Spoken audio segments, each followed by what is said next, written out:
All right, so this is the, let me pause the music. So this is the basics on Transformers IDW comics. So 3, 2, 1, go.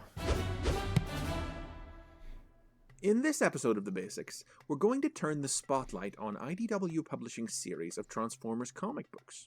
The company's been publishing Transformers. Now, I think this nearly video 12 is years slightly at this point, out of the date. longest run of any publisher to hold the license. And in the last few years in particular, they've begun to garner a lot more attention from mainstream comics press, leading to a lot of new fans checking them out. And Yeah, because, okay, so that was the one thing I remember was that, what was it? This comic series put a lot of emphasis on, like, LGBT representation and LGBT, like, relationships.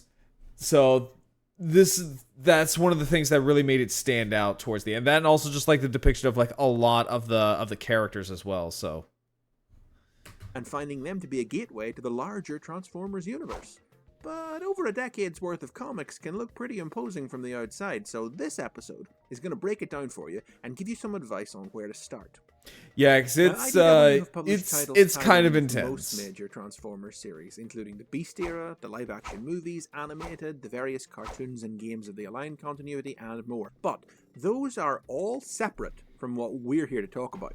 Yeah, it really IDW is. Universe, the continuity in which the majority of their comics have been set for the entirety of their tenure.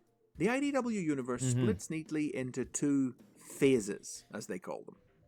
Phase 1 is where everything okay, so that's the one that no I have initial really plans not existed to read too continue much the of. stories begun in the comics published by the previous license holder, And, like, Midway getting, like, Productions, who went out of business the midstream. almanacs It was for them eventually is decided pretty that the fucking, IDW like, universe expensive. would be a complete and total fresh start, a rebooting of the Generation 1 universe and its characters to an extent. Starscream actually looks kind of cool in this one. I'm not gonna lie. So I guess he got, like, an upgrade as, like, the comics progressed.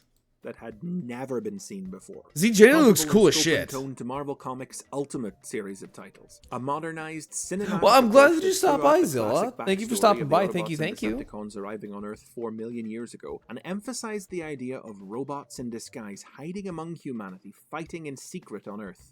All several years before the live-action movie would do the same.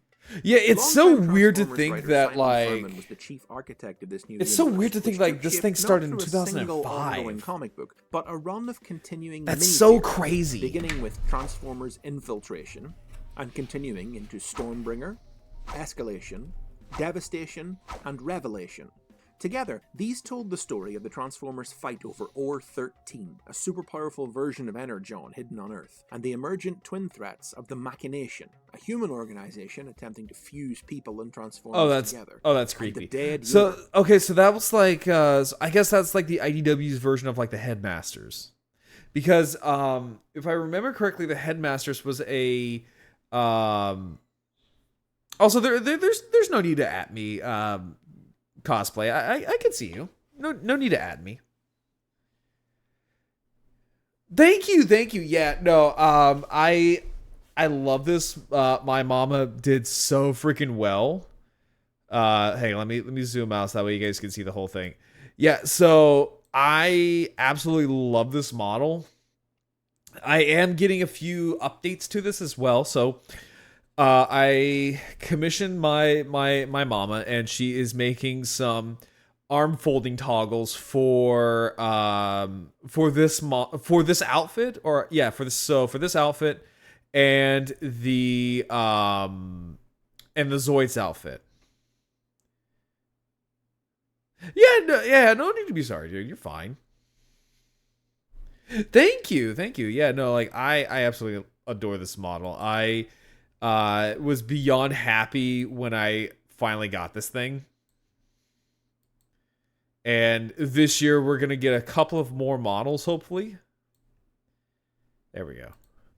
Okay, so let's turn back to this. A parallel reality of undead Transformers that sought to absorb the living universe into it. Yeah, so I guess Supplementing that one brought forth what is his name? Nova Prime. So in this continuity, Galvatron was like, from what I've gathered, is that Galvatron is like his whole separate being. It's one of those, like, types of continuity. Of undead. So we have Straxus, Galvatron, Nova Prime, G-Axis. I don't know that one. I do love that. I can tell this is G-Axis just from the head design. Because G-Axis does have like a very like iconic looking head to him. So yeah, okay, I'm back with oh no, you're good, you're good. So the funny story about G-Axis' name is that it came from literally the writers of G2 getting upset that the comic was ending, and they said G-Ax us, and then they combined that together and corrupted it to make G-Axis. I love that. Sought to absorb the living universe into it. Supplementing the main story was a series of Transformers Spotlight one-shots, each shining a light on a single Transformer in a solo story, as well as miniseries focusing on the origins of Megatron and a crossover with Marvel's Avengers. No, we don't do that brain rot shit here. And while he tied up I do have these comics, so I do have these. I do have the Maximum Dinobot comics. McCarthy ushered in the second stage of Phase 1 with his 12-issue maxi series, All Hail Megatron. Also, this just reminded me. Did you know that they don't make the F-22s anymore? Like, did you know that? Hey, Rama, how you doing? Yeah, so they don't make the F-22s anymore. Set 1 year after the events. I just learned that like a couple of months ago. This series told the tale of a full-scale Decepticon invasion of Earth, with the Autobots stranded on Cybertron and powerless to do anything. Okay. Charitably summarized as, what if G1 cartoon, but also live-action movie? All Hail was supplemented by further Spotlight one-shots, as well as a showcase miniseries for McCarthy's original character, Drift. I love Drift. All Hail was followed by the launch of IDW's first ongoing Transformers series, titled just that, The Transformers. I know that there was a lot of like original the character do not steal jokes about Drift when he first came out. Prime stepped down from Autobot leadership. Following a period of conflict in which Hot Rod and Bumblebee vied for command, the Autobots eventually united under Bumblebee and allied with the human peacekeeping force Skywatch to combat the return of the Decepticons. Companion miniseries for this era took down the production line so they can't. Yeah, because that's what I've heard. I am both. I am both a Transformers fan and a Dinosaur fan. Prison from one of the worst Decepticons around. Last Stand paired fan-favorite writer-artist Nick Roach with newcomer James Roberts, who went on to script 2 issues of the ongoing series and partnered with Costa on Chaos. So I actually have the third-party figure of the IDW Optimus Prime. To this day, I still have not transformed it, and I quite frankly don't want to, just because of just how complicated it is. The story arc that concluded the series, featuring the return of the Dead Universe and the end of the Autobot-Decepticon War. The transitional one-shot, The Death of Optimus Prime, led from the end of Costa's series into the beginning of Phase 2. Okay, so this is where I came in. Phase 2 is the era which has garnered Transformers. Yeah, I did. I just said that I bought some of the Maximum Dinobot issues. Today. I think I have almost all of them. I think I'm missing a few. Ongoing titles. James Roberts and Alex Milne's More Than Meets the Eye, and John Barber and Andrew Griffith's Robots in Disguise. With the war over and Cybertron reduced to a primordial wasteland. I love Hot Rod. He's such an egotistical little cinnamon roll, and I love him to bits. They set off on a quest for the mythical Knights of Cybertron, while Robots in Disguise focused on Bumblebee, as he stayed on Cybertron and tried to rebuild the planet with a new government made up of Autobots, Decepticons, and the returning unaffiliated Transformers. Oh, that's cool. Partway into their runs. So I think I started reading the comics, I want to say when Tarn was introduced.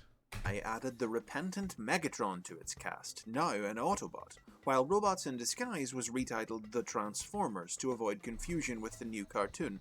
Yep, I remember that. Optimus Prime leading a team of Autobots to Earth to thwart Galvatron's plans for the combiner-creating Enigma of Combination. Oh, fuck, I remember the Enigma of Combination. I remember when that was like a thing for like Combiner Wars, and I think they tried to work that into the IDW comics as well, and it was so shoehorned in and so forced in, like everyone was kind of making fun of it. Meets the Iron Robots in Disguise came to an end in late 2016. Also, the fact that They were Prowl was immediately relaunched under the commonly same referred to writers as with the new table number ones flipper. as Lost Light and Optimus That was Prime, kind of funny. respectively. The former follows Rodimus & Co. as they attempt to retake the eponymous spaceship from mutineers, while the latter focuses on the fallout of Optimus Prime's controversial decision to annex Earth into the Cybertronian Empire, and both are still ongoing as of summer 2017.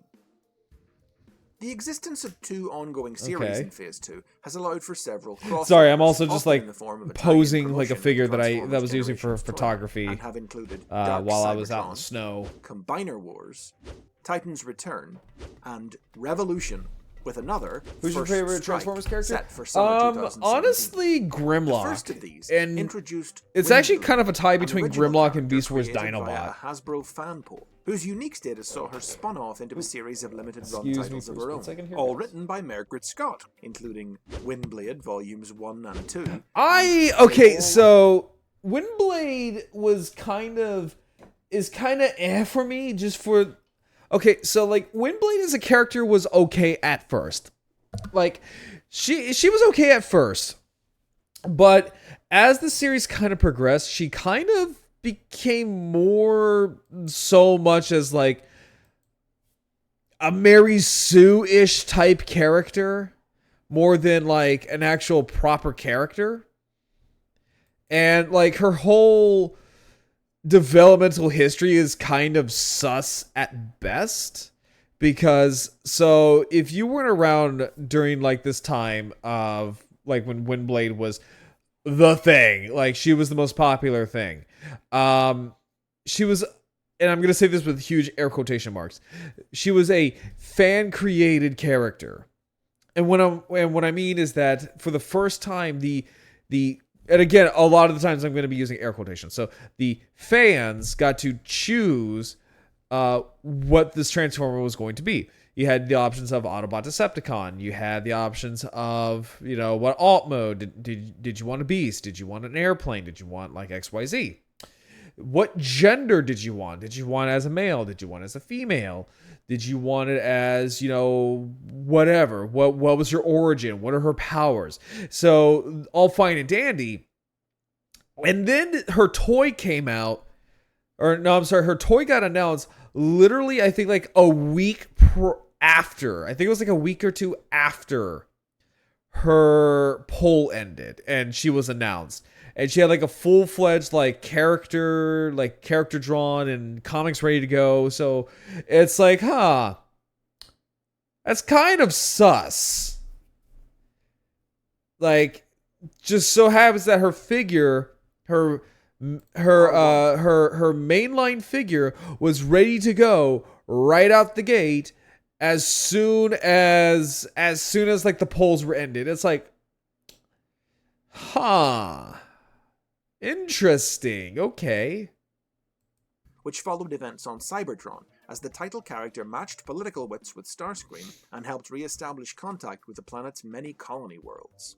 Supplementary miniseries for Phase 2 have been extensive and include the Autocracy. Yeah, it was rigged from the start. I'm gonna put my tinfoil hat on and say it was rigged. And the Dinobot trilogy of Punishment, Redemption, and Salvation, focusing on the outcast Dinobots. The Spotlight format briefly returned as part of a prelude to Dark Cybertron, and both Drift and because they were also Stand trying to tie in with the enjoyed Generations sequels toy at the in time form as of well. Drift Empire The of Thrilling Stone 30s. and Sins of the Wreckers. So, Sins of the Wreckers is really good. It heavily revolves around that I've laid out here. it heavily revolves around Springer and weirdly enough Tarantulas.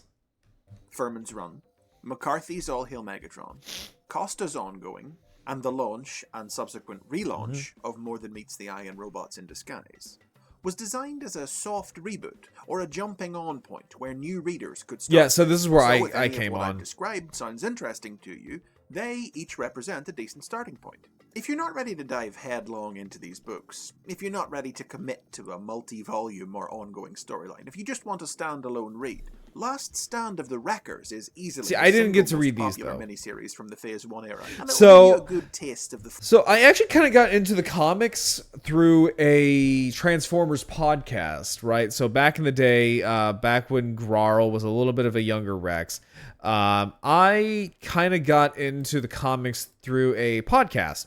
And the podcast was called Transmissions. I would tune into Transmissions podcast like every day. Like that was kind of like my thing, right? That was like my fix for the day. And they would review the comics.